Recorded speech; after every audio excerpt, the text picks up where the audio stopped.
జ్ఞానమంకురించగనెమది అంజుల నెట్టులను ఆశ్రయించుటో జీవికి విత్తమే భువిని జీవనమంచు అరెట్లు కూర్చుటో పరమ పావనమూర్తులంచు పరిపాలకులను నుతియించుటెట్టులో ఎయిది దారి అని ఎంచితి పుచ్చుతు నయ్య శంకర. యవనమైపోయింది. వార్ధక్యంబున మోహమూర్ఖతలచే మాతాది రోగాలచే వాత్సల్య చిత్తంబుచే హాస్య ప్రసంగాలచే అర్ధధ్యానముచే మహాభ్రమతచే చాంచల్య చిత్తంబుచే వార్ధక్యం అంతా అయిపోయింది. ఆఖరణ కాయము వీడి జీవుడతి కంపిత చిత్తతనేగుచుండవో నాయనయంచు ఏడ్చు నిజ నందన నందినులైన కాని తా కన్నుల భాష్మములు తొలుక దుఃఖమహంబురి సొచ్చు పత్నియున్ కాయము వీడి రారు కదా చేసిన పుణ్యము కర్మము తప్ప శంకర ఎవరొస్తారు? కాబట్టి ఉన్నటువంటిది జీవితంలో 100 ఏళ్ళు పూర్తిగా బతికితే మిగిలింది 20 ఏళ్ళు. ఆ 20 ఏళ్ళు ఏదో ఇంట్లో భార్య పిల్లలు మనవలు మనవరాళ్ళు ఐశ్వర్యము తోటలు దొడ్లు పొలాలు వీటితో అయిపోయింది.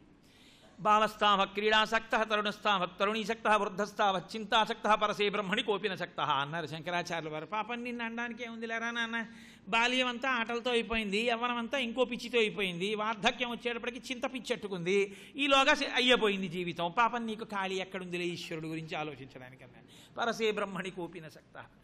అలా జీవితం అయిపోతుంది. కానీ నాయన మీరు జాగ్రత్తగా గుర్తుపెట్టుకోండి, బంగారం ఎక్కడ దొరుకుతుంది అంటే బంగారం ఎక్కడో బంగారపు ముద్దలుగా దొరకదు. బంగారము మట్టితో కలిసిన రాళ్లలో దొరుకుతుంది. ఆ మట్టితో కూడినటువంటి బంగారాన్ని తెచ్చి కరిగించి మట్టి వేరు చేసి బంగారాన్ని తీసినట్లే సాధన అన్న పేరు చేత ఆత్మని తెలుసుకోవడానికి చిత్తశుద్ధి కొరకు కర్మలు చేసి పురుషుడు తాను తరించే ప్రయత్నాన్ని ఈ ఒంట్లో దీపం ఉండగా ప్రయత్నం చెయ్యాలి.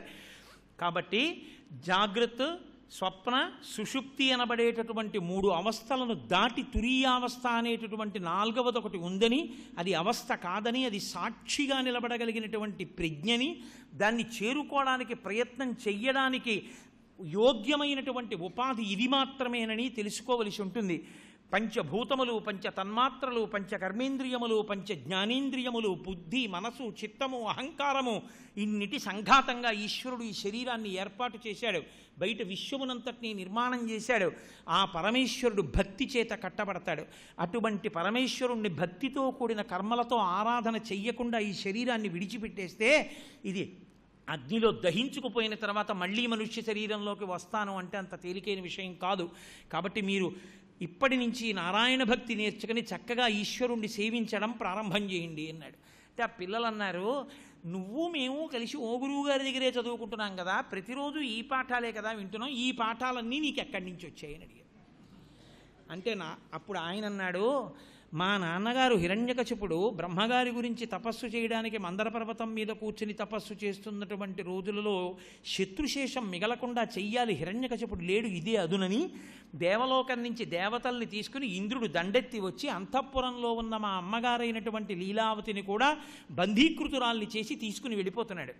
అప్పుడు నారదుడు వచ్చి, ఏమయ్యా దేవతల నాయకుడివి ఇంద్రుడివి, పైగా నీ తమ్ముడి భార్య, అటు పైగా గర్భిణి, అటువంటి ఆవిడ్ని అలా నువ్వు ఈడ్చుకెళ్ళొచ్చా, తప్పు కదా అని అడిగితే, అయ్యా నాకు లీలావతి మీద ఏ విధమైనటువంటి క్రోధము లేదు, హిరణ్యకశిపుని తేజస్సు ఈమె గర్భంలో పెరుగుతోంది, ఒక్కడు బయట ఉంటేనే అంత అల్లరిగా ఉంది, ఇంకోడు కూడా వస్తే ప్రమాదం వస్తుందని ఆ పిల్లవాడు పుట్టగానే వజ్రాయుధంతో సంహరించి ఆవిడ్ని తీసుకొచ్చి అంతఃపురంలో విడిచిపెడతానన్నాడు. నారదుడు అన్నాడు, నీకేం తెలుసయ్యా, ఆయన కడుపులో ఉన్నటువంటి వాడు, ఆవిడ కడుపులో ఉన్నటువంటి వాడు అనన్య సామాన్యమైనటువంటి భక్తి తత్పరుడు, మహాతేజోవంతుడు, ప్రహ్లాదుడు అన్న పేరుతో పుట్టబోతున్నాడు, గొప్ప శ్రీమన్నారాయణ భక్తుడు, ఆవిడ్ని విడిచిపెట్టన్నాడు. నారదుడి మాట మేరకు లీలావతిని ఇంద్రుడు విడిచిపెట్టాడు. ఆవిడ్ని తన ఆశ్రమానికి తీసుకెళ్ళి నారద మహర్షి ఆవిడ పరిచర్య చేస్తూ ఉంటే ప్రతిరోజు ఆవిడికి భక్తి తత్వాన్ని బోధ చేస్తుండేవాడు. విన్నది లీలావతి, కడుపులో ఉండి విన్నవాడు నారదుడు. కానీ ఇన్ని విన్న లీలావతి మరిచిపోయింది, కడుపులో ఉండి విన్నటువంటి పిల్లవాడు మరిచిపోలేదు. ఎందుకు మరిచిపోలేదో తెలుసా అన్నాడు ప్రహ్లాదుడు. ఇది చాలా గొప్ప విషయం, మనం గుర్తుపెట్టుకోవలసినటువంటి విషయం. వెల్లిగొన నాటి నుండి ఉల్లంబున మరపు పుట్టదొకనాడైనన్. వెల్లిగొన నాటి నుండి నాకు ఇవి ఎప్పుడు నేను మా అమ్మ కడుపులో కూర్చుని వినడం మొదలుపెట్టానో ఆ రోజు నుంచి ఉల్లసితంబైన దైవయోగంబున నాకు పరమేశ్వరుని యొక్క అనుగ్రహం చేత, గురువుగారి యొక్క అనుగ్రహం చేత నేను విన్నది నాకు మరుపు రాలేదు. ఎప్పుడైనా ఎవరికైనా వేదాంత విద్య మరుపు లేకుండా బుద్ధి యందు నిలబడిపోవాలి అంటే గురువుగారి అనుగ్రహం ఉన్న వాళ్ళకి మాత్రమే అలా నిలబడుతుంది.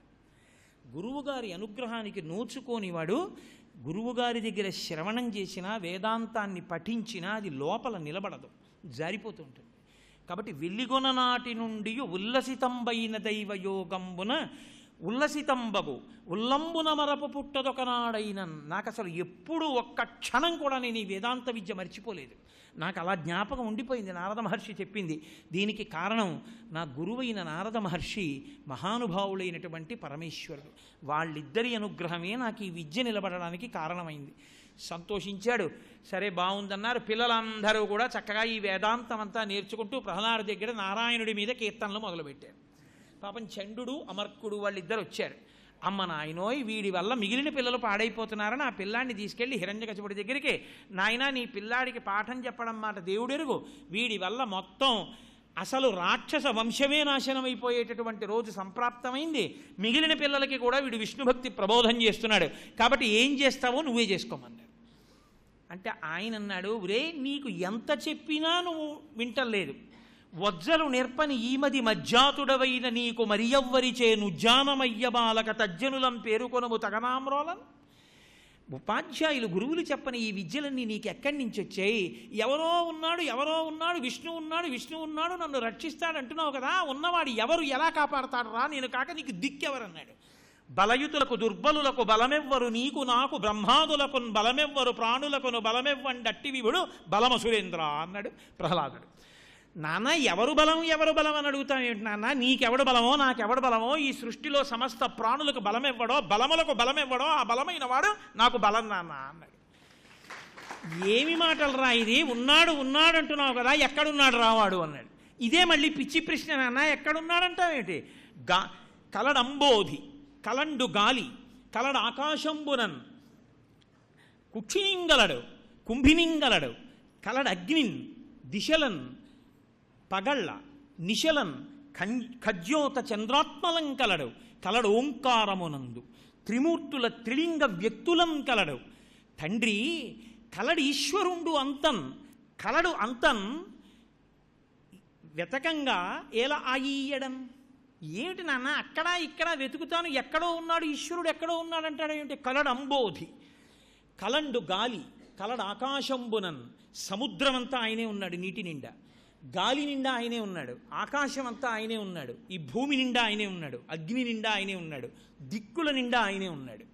నాన్న ఖజ్యోత చంద్రాత్మలం, సూర్యుడిలో ఆయనే ఉన్నాడు, చంద్రుల్లో ఆయనే ఉన్నాడు. కలడు ఓంకారమునందు ప్రణవమునందు ఆయనే ఉన్నాడు. నాన్న ఆయన లేని చోటు లేదు. కలడు ఈశుండు, అంతటా నిండి నిబిడీకృతమైపోయి ఉన్నాడు. అంతటా ఉన్నవాడు ఎక్కడున్నాడని అడుగుతాయండి నాన్న, అసలు ఆయన లేని చోటు లేదు, అంతటా ఉన్నాడు. ఆ ఈయడని వెతుకుతానంటా ఏంటి? ఇక్కడ అక్కడ వెతకక్కర్లేదు, అంతా ఆయనే ఉన్నాడు. ఎక్కడున్నాడు రా అన్నాడు. ఎక్కడున్నాడని మళ్ళీ అడుగుతావు? ఇందుగలడు అందులేడని సందేహము వలదు చక్రి సర్వోపగతుండెందెందు వెదకి చూచిన అందందేగలడు ధనవగ్రని వింటి. ఇక్కడ అక్కడ కాదు, అంతటా ఈశ్వరుడు నిండిపోయి ఉన్నాడు. ఇందుకొచ్చింది నరసింహావతారం. పరమకారుణ్యమూర్తి అయి ప్రహ్లాదుణ్ణి ధిక్కరిస్తున్నాడు. చెప్పాడు ఆ రోజున, నా భక్తుణ్ణి ఏనాడు ధిక్కరిస్తాడో ఆ రోజున వస్తానని చెప్పాడు. లేడంటున్నాడు హిరణ్యకశిపుడు, ఉన్నాడంటున్నాడు ప్రహ్లాదుడు. ఎక్కడున్నాడంటే అంతటా ఉన్నాడంటున్నాడు. ఇప్పుడు అంతటా ఉన్నాడని ప్రహ్లాదుడు అన్నప్పుడు హిరణ్యకశిపుడి చూపుడు వేలుతో దేన్ని చూపిస్తే దాంట్లోంచి వస్తేనే భక్తుడి మాట నిలబడుతుంది. కాబట్టి ఇప్పుడు వచ్చేటప్పుడు ఏదో ప్రసన్నమూర్తిగా రాకూడదు. ఆయన ఎన్ని వరాలు అడిగాడో అన్ని వరాలకి మినహాయింపుగా రావాలి.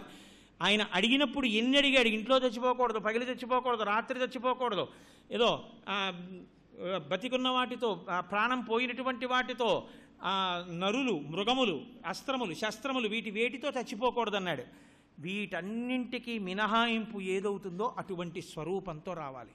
అందుకే నాన్న హరి సర్వాకృతులంకలండనుచు ప్రహ్లాదుండు భాషింప, సత్వరుడై ఎందును లేడనుచు దైత్యుండు తర్జింప, శ్రీనరసింహాకృతి దాల్చనచ్యుతుడు నానాజంగమస్థావరోత్కర గర్భంబుల అన్ని దేశములను దండ ప్రభావంబునన్నారు పోతనయ్య. ఒక పక్క నుంచి కొడుకంటున్నాడు హరి సర్వాకృతులను కలడు, ఈ పైకి కనపడుతున్న అన్ని ఆకృతులలో ఈశ్వరుడున్నాడు, విష్ణువు ఉన్నాడు అంటున్నాడు. సత్వరుడై ఇదే అవకాశం. లేడు అని నిరూపించాలనుకుంటున్నాడు హిరణ్యకశిపుడు. సత్వరుడై ఎందును లేడు లేడనుచు దైత్యుండు తర్జింప. ఇది హిరణ్యకశిపుడు ప్రహ్లాదుడు. ఇప్పుడు మధ్యలో ఎవరు? శ్రీ మహావిష్ణువు. అంతటా ఉన్నవాడు, వ్యాపించినదే విష్ణుతత్వం. ఇప్పుడు హిరణ్యకశిపుడు వేలు పెట్టి ఇందులో ఉన్నాడా అని దేన్ని చూపిస్తాడో దాంట్లోంచి రావాలి. అందుకని ఎందును లేడు లేడనుచు దైత్యుండు తర్జింప శ్రీనరసింహకృతి దాల్చనచ్యుతుడు నానాజంగమస్థావరోత్కర గర్భంబుల అన్ని దేశముల ఉద్దండ ప్రభావంబున. స్థావరములంటే కదలనివి, జంగములంటే కదిలేవి, కదలనివి కదిలేవి అన్నీ కలిపి మొత్తం ఈ బ్రహ్మాండం అంతా ఒక పెద్ద నారసింహం అయిపోయి ఉంది. ఇప్పుడు హిరణ్యకశిపుడి వేలు ఎక్కడ చూపిస్తాడో అక్కడి నుంచి బయటికి రావాలయన. అటు తిరిగి ఇటు తిరిగి సింహాసనం మించి లేచి అన్నాడు, ఈ స్తంభంలో ఉన్నాడా అన్నాడు. ఉన్నాడు అన్నాడు ప్రహ్లాదు. అంతే. హిరణ్యకశిపుడు గబగబా వెళ్ళి దిగ్గజములు కూడా ఆయన కొడితే కుంభస్థలముల మీద నెత్తురు కక్కుకుంటాయి, అటువంటి చేత్తో ఆ స్తంభం మీద ఒక్క దెబ్బ కొట్టాడు. కొట్టడం ఏంటి, అందులోంచి పెద్ద పెటపెట పెళపెళ ధ్వనులు వినపడ్డాయి.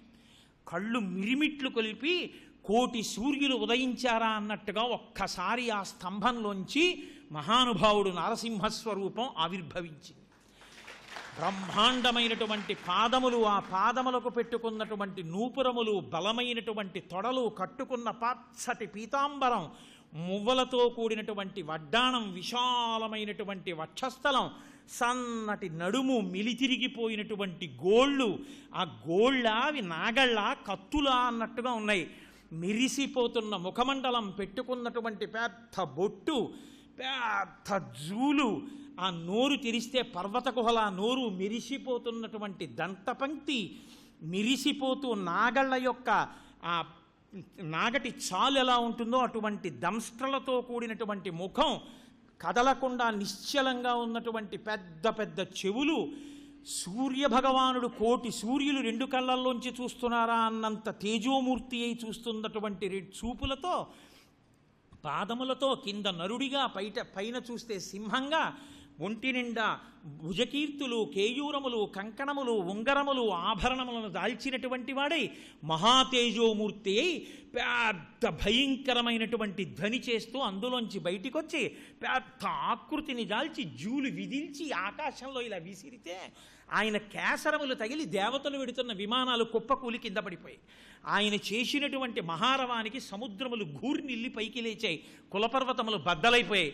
ఆయన యొక్క ధాటిని తట్టుకోలేక భూమిని మోచేటటువంటి దిగ్గజములన్నీ కూడా తమ కుంభస్థలాల్ని కిందకి దింపేశాయి. అటువంటి స్వరూపంతో బయటికి వచ్చేటప్పటికి ఆ తేజస్సుని చూడగానే ఇక అసలు నోట మాట రాక ఆయన ముఖం వంక చూసేటప్పటికీ అంత రోషంతో చూస్తున్నటువంటి కనుగుడ్లు, ఇంద్రధనస్సు లాంటి కనుబొమ్మలు, ఆ పాలభాగం, దానికి పట్టినటువంటి చెమట బిందువులు, విపరీతమైనటువంటి కోపంతో ఉగ్రనారసింహమై నా భక్తుడు ప్రహ్లాదుని ఇంత బాధపడతావని మీదబడి పట్టుకుంటుంటే ఇన్నాళ్ళకు అవకాశం వచ్చింది, నేనో విష్ణువో తేలాలని గదపెట్టి శ్రీ మహావిష్ణువుని కొట్టబోయాడు. నాగుపాము సరసర సరసర పరిగెడుతుంటే పైనుంచి చూసి ఒడుపుగా పట్టుకొని చెట్టు మీద పెట్టి తీసుకెళ్ళి చీల్చి తిన్న గరుత్మంతుళ్ళ రెండు చేతులతో ఒడిసి పట్టి అందరూ చూస్తుండగా తీసుకెళ్ళి రాత్రి కాదు పగలు కాదు అసుర సంధ్య వేళ, పైన కాదు కింద కాదు గడప మీద తొడల మీద పెట్టుకుని బ్రతికున్నవి కావు చనిపోయినవి కావు పెరుగుతుంటాయి, కోస్తే బాధ ఉండదు గోళ్లతోటి, మనిషి కాదు మృగం కాదు కింద నరుడు పైన సింహం నారసింహస్వరూపమై, అస్త్రం కాదు శస్త్రం కాదు, ఇంట్లో కాదు బయట కాదు కాబట్టి గడప మీద కూర్చోబెట్టుకుని, ఆ గాలిలో కాదు సముద్రంలో కాదు అగ్నిలో కాదు భూమిలో కాదు పంచభూతములు కాకుండా ఆయన తొడల మీద పడుకోబెట్టుకుని హడిలిపోయి ఆయన యొక్క తేజస్సు, ఆయన ముఖాన్ని చూసి తల వాల్చేసి ఆయన్ని చూస్తూ గిలగిల కొట్టుకుంటుంటే హిరణ్యకశిపుడు తన వాడి అయిన గోళ్లతో ఆ హిరణ్యకశిపుని యొక్క గుండెల్ని చీల్చి కండరములను ముక్కలు ముక్కలుగా తెగకోసి ఆ గుండెలలో ఉన్న ఉరప్పంజలపు ఎముకల్ని తన గోళ్లతో బద్దలగొట్టి నెత్తురు తీసి నోట్లో పోసుకొని త్రాగి ప్రేవులు తీసి మెళ్ళో వేసుకుని ఆ హిరణ్యకశిపుడి శవాన్ని పైకెత్తి అవతలకి విసిరిపారేసి సింహాసనం మీద కూర్చునుంటే నెత్తుటితో తడిసిపోయిన శరీరం, తెల్లటి జూలు నిండా నెత్తురు, పెద్ద ధ్వని చేస్తూ ఆయన కూర్చుంటే లక్ష్మీదేవి కూడా సింహాసనం మించి దూకి అవతలకు వచ్చేసింది ఆ ఉగ్రనారసింహ స్వరూపాన్ని హడిలిపోయి. అటువంటి స్వరూపంతో స్వామి కూర్చుని ఉంటే బ్రహ్మాది దేవతలు, శివుడు, సుబ్రహ్మణ్యుడు, పితృదేవతలు, యక్షులు, గంధర్వులు, కిన్నెరులు, కింపురుషులు అందరూ వెళ్ళారు, స్తోత్రం చేస్తున్నారు. ఆయన యొక్క ఉగ్రస్వరూపం ఆగకుండా పెద్ద గర్జన చేస్తూనే ఉన్నాడు. ఆయన హడిలిపోయి దగ్గరికి వెళ్ళలేక లక్ష్మీదేవిని పిలిచి, అమ్మా నువ్వు వెళ్ళమ్మా అన్నారు. లక్ష్మీదేవి చూసింది, ప్రళయార్క బింబంబు పగిదియున్నది గాని నిమ్మోము పూర్ణేందు నిభము కాదు. నేను ఎప్పుడూ మా స్వామి ముఖం ఇలా చూడలేదు. అయ్య బాబోయ్, ఇదేదో ప్రళయంలో వచ్చే సూర్యబింబంలా ఉంది, కానీ నా భర్త ప్రసన్నమైనటువంటి చంద్రబింబం లాంటి ముఖం కాదు. శిఖాసంఘంబు చెలువు చూపెడు కాని చూట్కి ప్రసాద భసురము కాదు. ఏదో పెద్ద అగ్ని పెటపెట ధ్వనులతో కాలుతున్నట్టుంది, కానీ నా భర్త యొక్క కరుణతో కూడినటువంటి చూపులు కావివి. అంత భయంకరంగా ఉన్నాడు. వీర రౌద్రాద్భుతావేశముప్పెడు కాని భూరి కృపారస స్ఫూర్తి కాదు.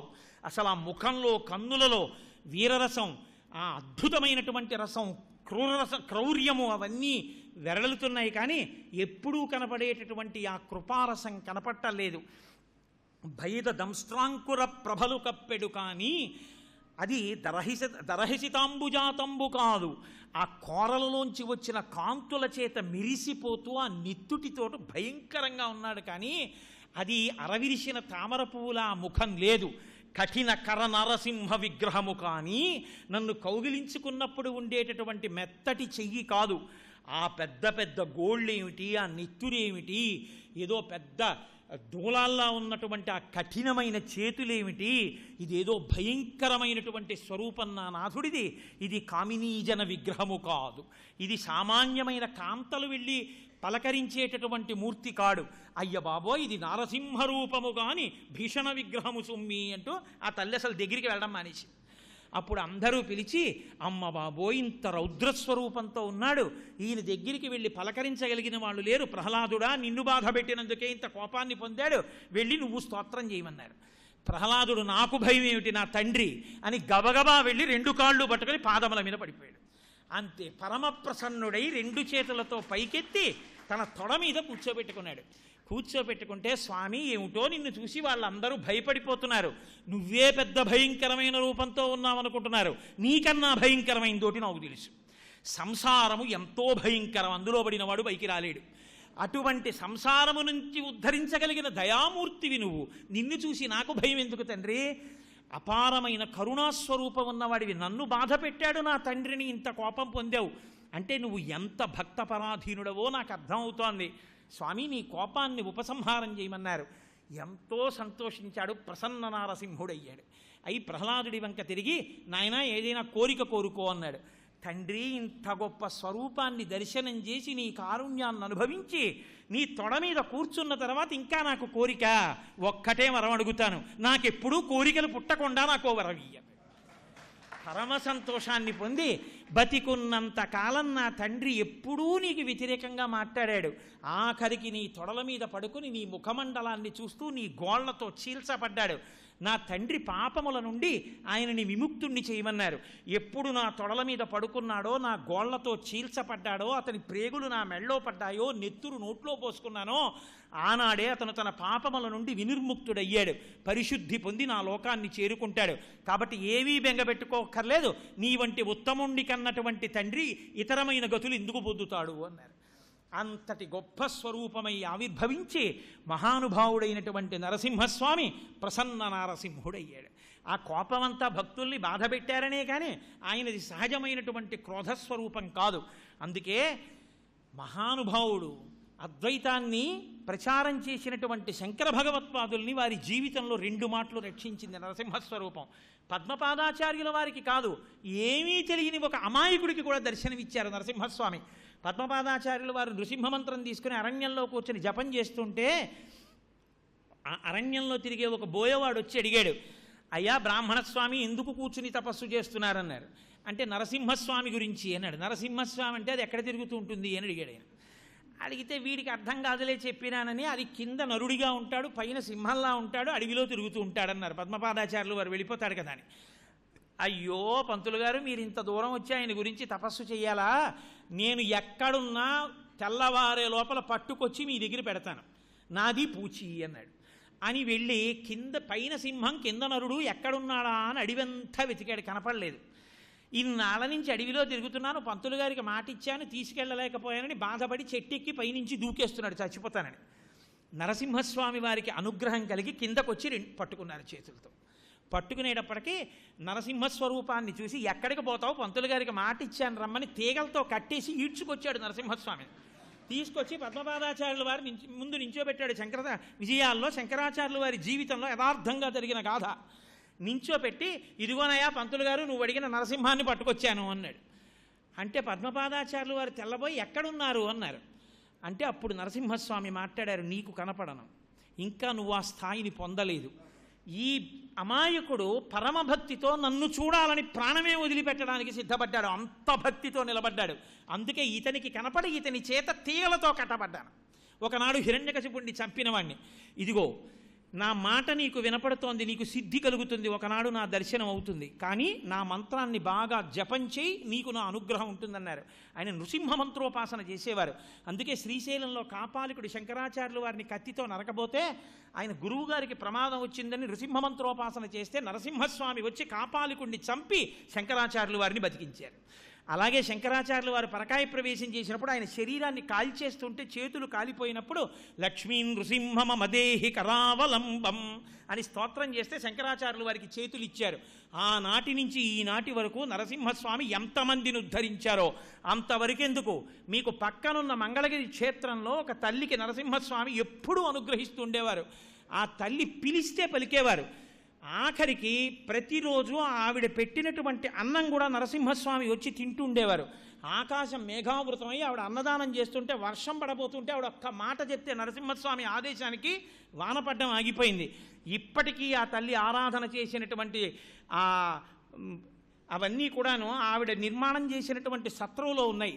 కాబట్టి ఆనాటి నుండి ఈనాటి వరకు అదే ఇప్పటికీ మన ఆంధ్రదేశానికి ఉన్నటువంటి భాగ్యం ఏమిటంటే, ఆయన యొక్క బలాన్ని చూసి ఆయన ఆవిర్భవించినప్పుడు దేవతలు, ఋషులు, సభికులు అందరూ పైకి లేచి అహోబలం అహోబలం అన్నారు. అదే అహోబల క్షేత్రం. మనం అహోబిలం అంటున్నాం.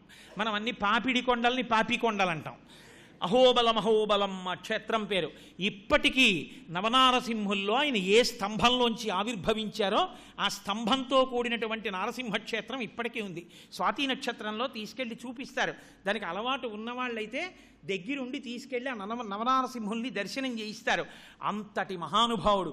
ప్రత్యేకించి నరసింహస్వామి వారి అనుగ్రహం కలిగితే గుండెపోటు వచ్చినవాడు కూడా బతుకుతాడు. నరసింహస్వామి వారి అనుగ్రహం అంత గొప్పది. మహానుభావుడు నరసింహుడు అంటే లక్ష్మీనారసింహుడు. సింహాచలం దగ్గర నుంచి అసలు లేనటువంటి ప్రాంతం లేదు. ఇన్ని చోట్ల స్వయంభూగా ఉన్నారో మహానుభావుడు. సర్వం శ్రీ ఉమామహేశ్వర పరబ్రహ్మార్పణమస్తు. స్వస్తి.